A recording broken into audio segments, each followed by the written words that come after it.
Hello and welcome to UKVersus. Today we're joined by a very special guest, the most famous of all the Universus Bretts, Garett Brett. I always say it's really hard being a Bret in the game because the most famous Bret doesn't even have them as their first name. How are you doing, my friend? I'm doing good. I'd argue you're catching up to me for fame. You got more stuff out there. You've got the history, you've got the weight of God knows how many years at this point behind you, and you're still making waves for yourself as we've seen in previous in past events. No, well, thanks. Yeah, and I guess I got a new card out, so I should at least represent it. Exactly. So let's talk a little bit about this card and the fact that you've got three other cards, six other cards. This is the sixth character card. Yeah. 6 character cards. So how did you come across getting this character card made? This character card in particular is from winning Worlds 2016, which I did win 2015, and then I back-to-backed and won 2016, and this was the 2016 one. I guess they thought if I won 2, I don't need the second one for a long time. Well, yeah. Yeah, it's 9 years in the running, but I imagine there was COVID, and then everything was kind of up in the air when we changed over from UFS to UVS. And yeah, it's great that they have kind of honored that commitment and got you the card. What was there ever a time you were worried that you wouldn't be getting it, or were you always told you were going to be getting it? I never really worried. I mean, luckily for me, I had one already. I already had other cards, so I wasn't nearly as worried about it as I'm sure people who just won their first or second one would have been. You know, if it never came out, it wasn't the end of the world for me. I mean, I was hoping it would, but yeah. So I wasn't worried. I think as long as the game was being played, I thought in the back of my head, yeah, it'll come out at some point. It's just a matter of stabilizing the company and the group and the IPs and everything, and then finding the right timing for it, you know. Makes a lot of sense. So without going into things you can't talk about, when did the design process for Garett Brett 6 start? I mean, I'm just trying to check on that history. Personally, I started designing it, I guess, as early as 2017, right after I won it, but I wasn't able to share some of those design choices with the company who has to help play test and design it with me until looking here, it's October 2022. So it 5 years of waiting. Oof. Almost took 3 years of sending them some ideas to it getting out. I guess not a full 3 years, 2.5-ish. Yeah.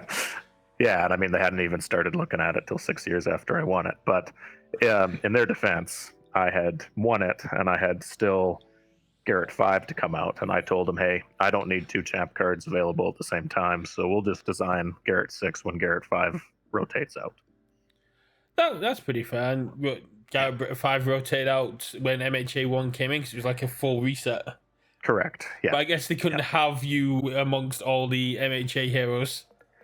No, I don't think they wanted any champs running around when it was just the MHA format only. I mean, it's more of a universal kind of thing, multiple universes, right? So, yeah. Yeah. So let's talk a little bit about Garett Brett 6. Where did you come up with these abilities? I've heard rumors that it's just an inverse of a character you don't really like, but tell me the story. Well, it's not a character that it's not a character that I don't really like. It's just the character that I won the champ card against. So I thought I'd help remember the final match and kind of memorialize my opponent a little bit as well by putting, the opposite of his character on what I won. So I, instead of Mega Man killing him and taking his weapon, I killed him, took his weapon and flipped it on his head, I guess. Something like that. Yeah. Took his weapon and made it your own. Exactly. Well, I also liked the abilities of the guy I beat, so I thought, let's do that. And also, I won it with a character with no abilities. So, technically, I was Jiffany Jamber with no abilities, and I sideboarded into one with abilities. But my starting character had no abilities, so it only makes sense that I steal the abilities of my opponent. Jiffany Jabber was 18 health, 8-hander, and that an infinity symbol, and that's it. No, I think she was 820. 820. So Yeah. A little bit. Beast Titan back when it was actually good. Not Beast Titan, Bearded Titan. Bearded Titan back when it was actually good. I don't know if 820 just by itself right now would be as good as it was at that time, but it's still good. Still good. Yep. So the art of your card is not only a meme, but also a love letter? I mean, I'll be honest. I mean, I never went into playing this game thinking I was going to win this many characters. So when I won the second character, I was like, okay, tell me what I should put on as art. And I asked a bunch of friends, and some of them said, oh, Garrett, you're going to win a lot more. So why don't you do character inception, and where your second card has your first card on it, and your third card has your second and first. So I listened to that friend, and the second card is me looking at my first card. And then my third card, I was like, yeah, this is stupid. Everyone's going to think I'm a bit of a jackass for putting all my history on all my things. So I stopped doing that. But then the sixth, I thought, hey, let's go back to that because it's been long enough. So I went back to that. And so this card is me looking at my second card, and my second card is me looking at my first card. So yeah, there's three cards on there. So yeah, there's technically 3 cards in one on there, and it's the Wolverine with the photo frame kind of meme with you like laying on the bed looking at the card. Yeah, and that was suggested by UVS Games. I told them that I wanted me looking at me, and they said, hey, have you heard of this meme? And I'm like, oh yeah, I've seen that online. That works perfectly for this, you know. The big thing people have pointed out is that the Garett Brett 2 that they have on like the 4 frame has the new backing, and that's led to a load of discussions. Yeah, I don't know if that means that card's coming back. I don't know. That card's would be interesting nowadays, but I don't think it'd be that powerful. It's a 717. That's very low stats compared to today. It depends on how defensive it is. I mean. Yeah, it does gain a life every time it loses a life, so it's not really 717. But yeah. So how did the design process differ this time compared to the past 5 times? That's a good question. I really don't think it differed that much, to be honest. I mean, I sent them 3 ideas for my card, and this was one of them. And they thought, hey, this, and I say ideas, I mean ability only at this point. And they said, hey, this one looks fine. And I said, okay, that's good. That's the one I kind of wanted. And from there, we went back and forth, nailing out, vitalities and abilities, and changing things or adding things on, or doing little tweaks to it to get the power level where they were comfortable with and I was comfortable with, and kind of go from there. That it was I was going to ask next, like, how different is Garett Brett 6 to the one you initially proposed? How many kind of revisions did you have to go under? Let me see. So the one I initially proposed, there were 3. Like I said, I'm just looking at when I sent this to them back in 2022, and the difference is the form came out as form once per turn on flip 1 foundation and gain 1 vitality. They had wanted to give me 630 instead of 627, and I said, well, I really want 627 because that's in the theme of my characters for other personal reasons as well. And so they're like, okay, we'll just add gain 1 vitality to the form, and I said, oh, that's fine. It's kind of like I'm 630. So that changed. And then the second ability, which came out as enhance once per turn, add 1 card from your rival's discard pile to their card pool. I started that out as a response once per turn after an attack is played. Ooh. Add 1 card from your rival's discard pile to their card pool. I mean, I don't like flash attacks, and I like to actually be able to interact with flash, so I started it as an R. They didn't like that. So it changed to an enhance, and that's fine. I mean, the character I'm the reverse of, that was an enhance too, so I thought, oh, fine. Thematically, it's better this way too. The both abilities seem cool. It's very cool that they were like, here, have some more health, and you're like, no, I'm good with my 27. That is, yeah. I mean, yeah. Although if you look at my characters, 2 of them are 717s, so that's, and the 5 is 528. So yeah. You like your low health. I know when I was speaking with Mitchell about his, he was just like, I'll be a bit cheeky and ask for 13. I'm like, yeah, that's fine. You're like, nah, put me 27. I'm more powerful. I need to be toned down already. Yeah. Yeah, no, good questions. Yeah. So not a lot changed. Most of it stayed the same.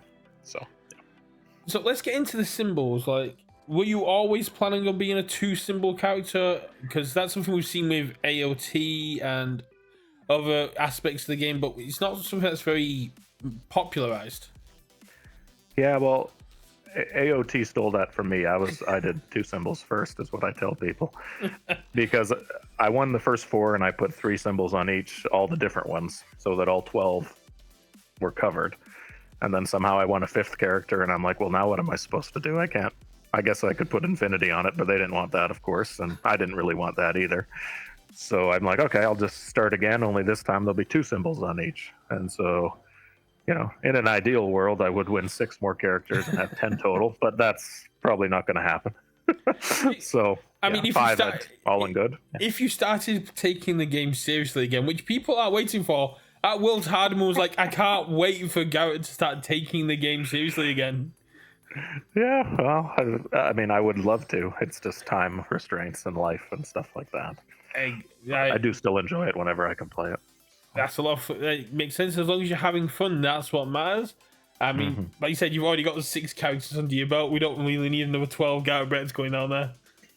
No. I mean, you don't need it at all. Especially since you can't character stack anymore. Yeah. And anyways, my 5th character, I went with all in good because those are my historically favorite symbols ever. So I thought, hey, let's just put them on first. And then you went with the inverse. Then I went with the inverse because keeping with the inverse theme, let's just knock those out inverse. Yeah. So next we'll see a Chaos Water Garett followed up by a Order Fire. I was talking to someone about that last weekend down at the regional. Yes, it might be Order Fire first, or it might be something like Earth Life, and then Water Death, or whatever the opposite. No, the opposite of Earth is Air, isn't it? So, Air Death. Yeah. If we're going off Avatar: Last Airbender rules, yes. Yeah. I think Fire, Water, and so Earth has to be opposite Air, even though. Yeah. Yeah. Through the process of elimination. Exactly. Yeah. So you had your character cards made, and you saw the exhibition match between Mitchell and Nick. Did they let you know, like, around then that you'd be doing an exhibition match, or were you just like, oh, that's a cute idea? No, they reached out to me about the middle of April and were like, hey, we want to do this exhibition match. We did one for these other guys, and I knew they did one for the other guys. I had no idea they'd want to do more, but I'm always game for fun like that. And I had no plans on actually attending that regional yet. I was right in the middle of my busy tax season, and I'm like, yeah, that'd be great. It's a couple weeks after that. I'll just come on down and throw together a version of this character, and we'll see what happens. And did they let you know who your opponent was going to be, or are you just like, hey, you're just going to be against another champ card? To begin with, they didn't tell me even who it was. They're just like some other champion, and he was blind CC'd on the email. And then next thing you know, they're like, oh, he'd like to be on CC and talking with you. And then I found out it was William Anderson. I had no idea what his card did until I was actually on the plane on the way there, and my cardman texted me. He's like, you kind of counter him. I'm like, oh, I have no idea what he does.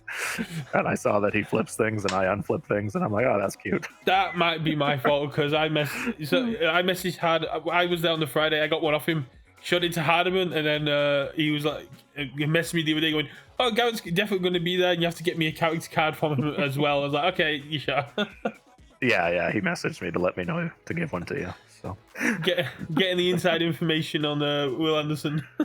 Yeah, and I mean, that's fine. I had already built the deck and had all the cards ready. I couldn't do anything about it at that point.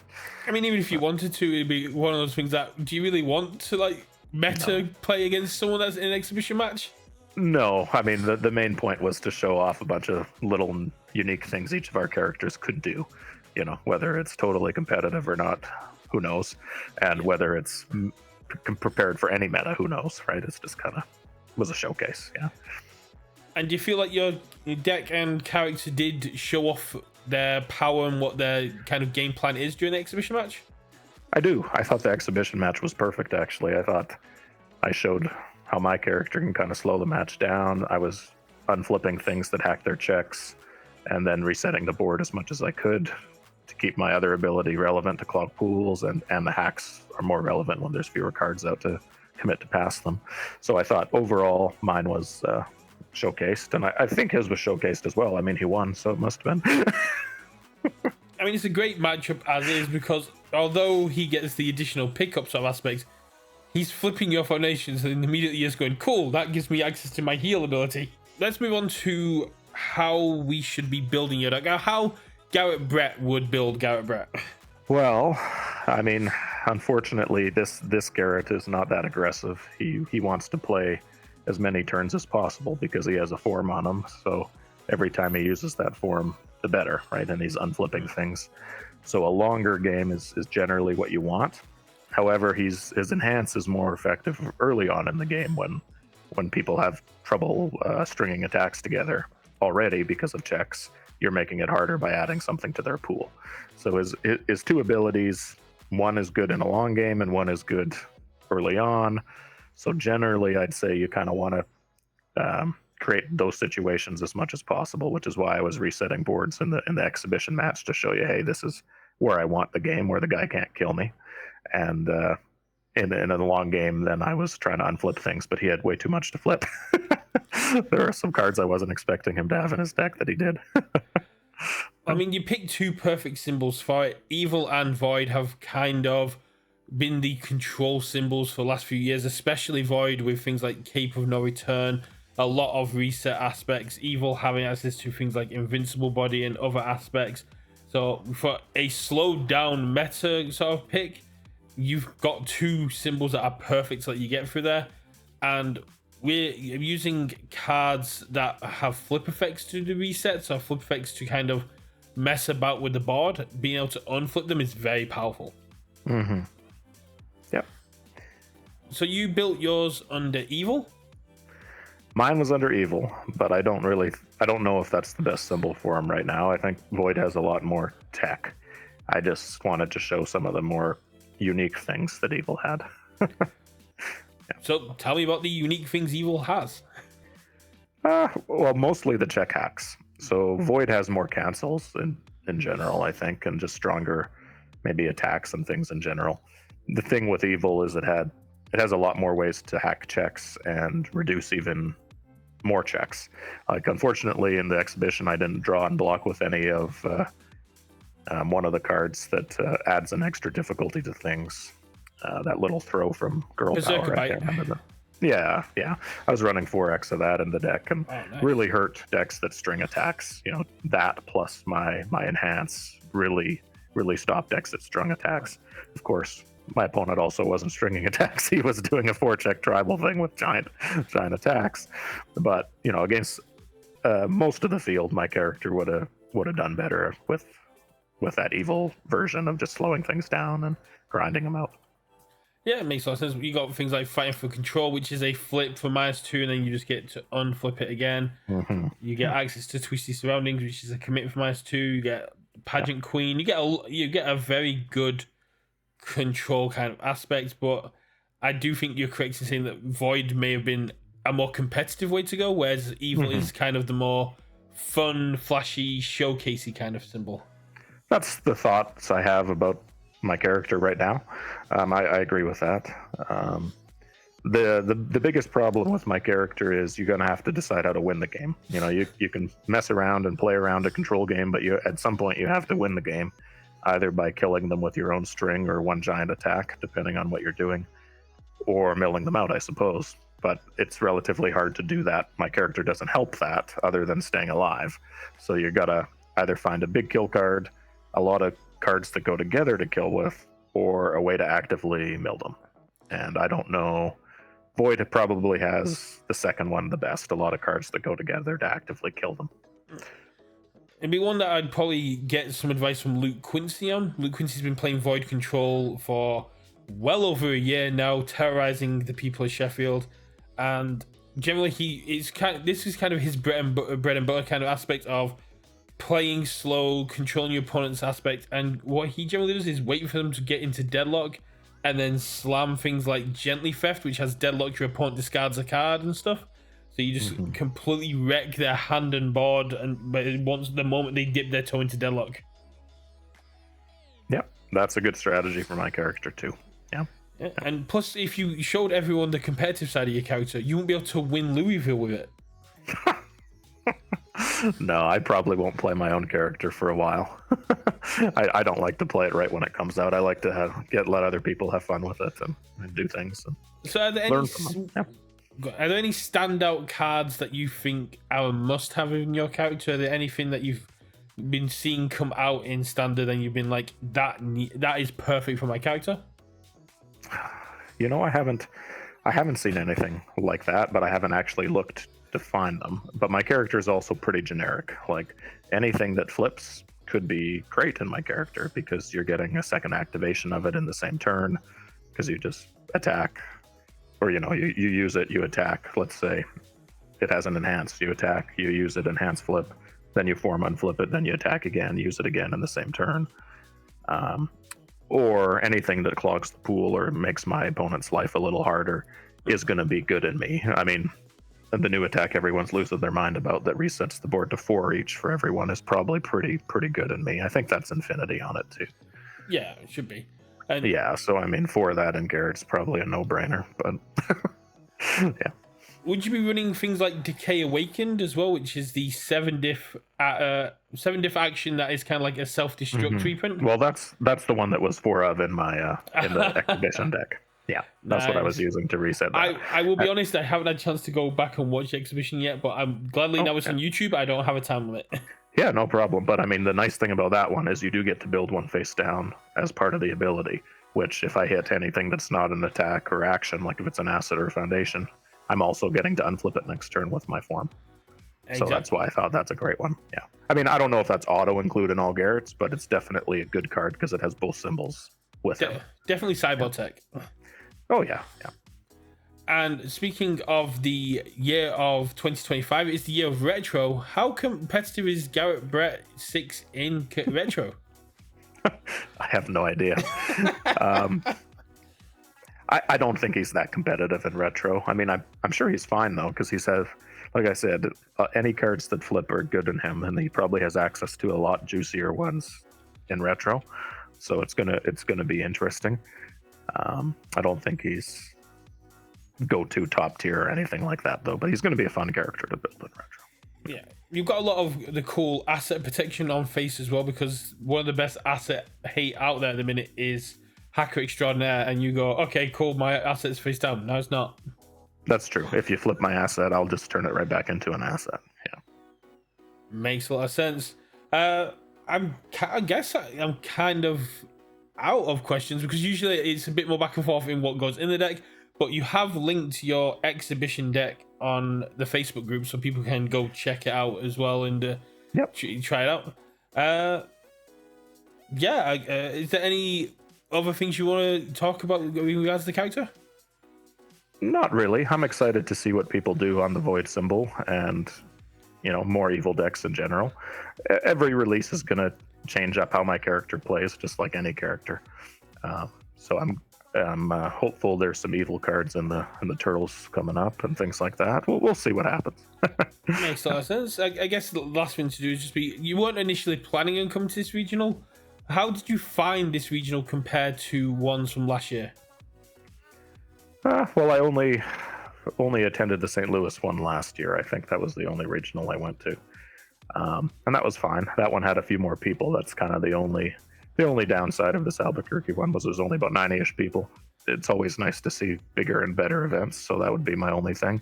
How it was run just as smoothly or more smoothly. I think everything went well. I enjoyed the side events. I thought it was easy to sign up for them and play in them. I thought everything went well. Yeah, no, I had no problems with it.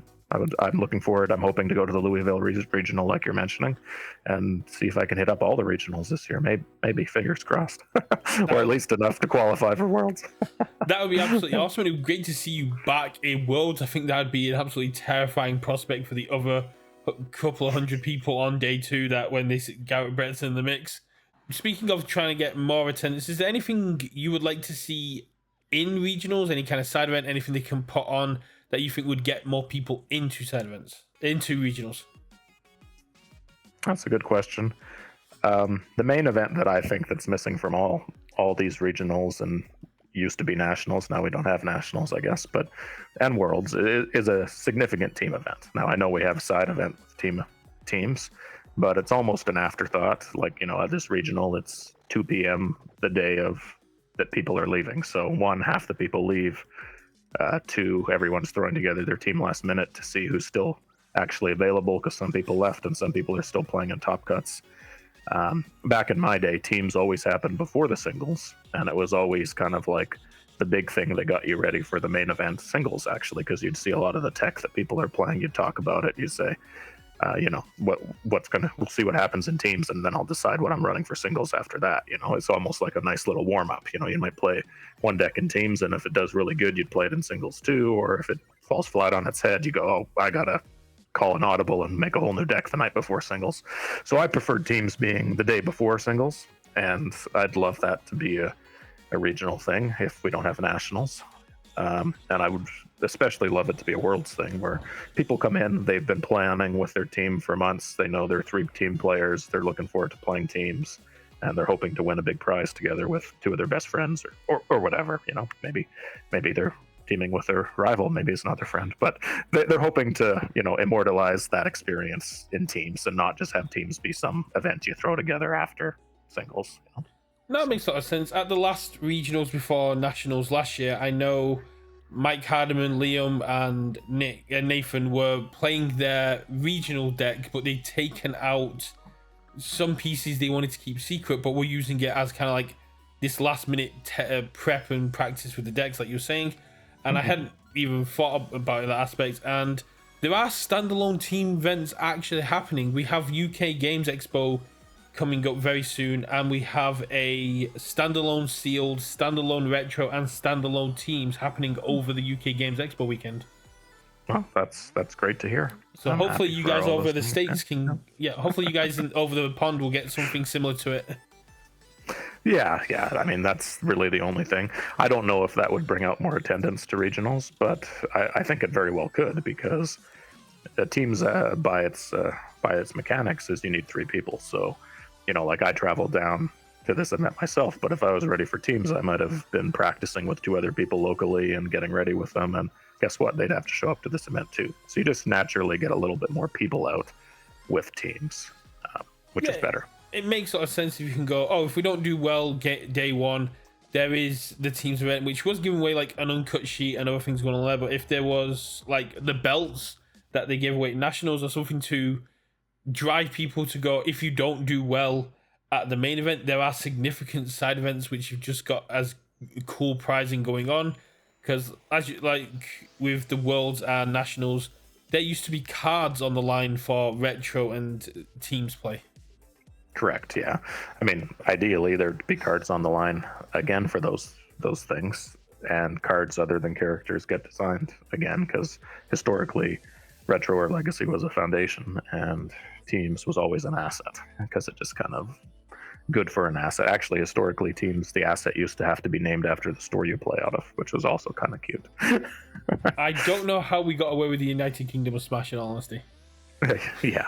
I mean, there's always issues with that in general, but it's fun. If it just had if it was more supported, whether with a belt or whatever, I'm sure that would help out too. Right? No, it just makes a lot of sense. You want side events, kind of like the cosplay competition as well that they had, that are going to draw people in and go, even if I don't do well, there's significant prizing for side events that I'm going to stick around, have fun with my friends. And like you're saying, if it's a team event, it's you can get locals, you can get friends and go, well, yeah, we might not top, but at least then we can have fun together and more people can travel together.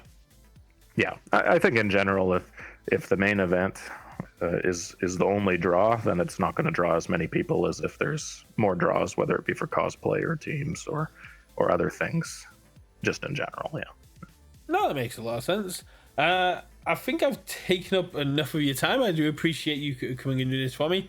Have you got anything you'd like to say to the Universus community while you've got this platform? Well, you guys better not let me win a 7th character card. That's all I gotta say. I have some good ideas. No, I'm just kidding. No, thanks for having me, Brett. Happy to have you on any time, and if you, I'll reach out to you if I've got any other kind of content ideas I think you might be interested in. I would love to have you on Bake Off as well, which is my deck building kind of competition where you get given a random card and you have to build a deck around that card based on what judges want. That sounds like a lot of fun. You're more than welcome to come back anytime, my friend. It's been great seeing you, and hopefully I'll see you at Worlds. Yeah, hopefully I see you again this year, and it's at Worlds. Take care, Brett. Yeah. Take care. Bye. Bye.